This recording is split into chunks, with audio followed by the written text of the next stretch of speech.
Raphaël Legendre, l'INSEE a publié hier son portrait social de la France avec un focus sur les très hauts revenus. Qu'est-ce que vous retenez ce matin? Alors, 3 leçons, Laure. D'abord, ce qu'on aime bien savoir, c'est toujours pareil, à quel niveau on est riche en France. Pour les salariés du privé, on va se concentrer sur eux, les 1% les mieux payés, c'est 10 219 € net par mois. C'est très élevé. Si vous voulez rentrer dans le club super VIP, des très très riches, les 0,1%, c'est plus de 27 000 € par mois. Et l'INSEE nous donne même le montant des 100 premiers salariés les plus riches qui culminent eux, à 312 000 € par mois. Alors vous dites, mais quel job peut-il faire? Sachant que c'est du net. Plus de 3, on parle en net, on est bien d'accord. Pour gagner plus de 300 000 € par mois, vous avez un tiers de joueurs de football, donc c'est la Ligue 1, on le sait. Vous avez un tiers également de dirigeants d'entreprise, notamment dans les secteurs de la finance, du conseil, banque, assurance. Donc, dites à vos enfants, si vous voulez finir très riche, c'est le foot ou la banque, mon fils. Et quand même un peu l'entrepreneuriat, parce qu'il y a des dirigeants d'entreprise. Il y a des dirigeants, absolument. Sur ces 20 dernières années, ce qu'on voit, c'est que les très riches ont augmenté leur richesse 2,6 fois plus vite que les Français. Il y a une explication. Effectivement, ça c'est la deuxième grande leçon de l'étude de l'INSEE.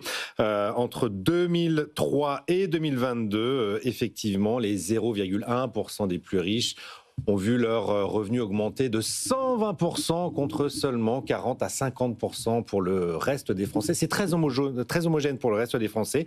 Pourquoi cette petite minorité a vu des revenus exploser de 500 000 à 1 million d'euros quand même? C'est pas mal. C'est notamment évidemment grâce aux revenus du capital mobilier et immobilier qui représentaient un quart de leurs ressources en 2003 et aujourd'hui c'est la moitié de leurs revenus.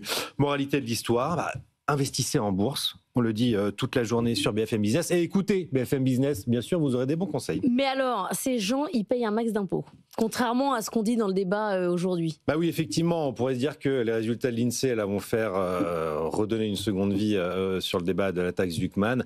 Il ne faut pas oublier que, évidemment, ces riches-là payent énormément d'impôts. Les 0,1% des plus riches, c'est 10 milliards d'euros. Plus de 10 milliards d'euros à eux seuls, c'est 10,7 milliards précisément. C'est 13% du total de l'impôt sur le revenu, une part 4 fois supérieure à leur part dans l'ensemble des revenus. Ça veut dire quoi? Qu'on a énormément de progressivité en France. Vous payez beaucoup plus quand vous êtes beaucoup plus riche. C'est ce qui s'appelle la justice fiscale.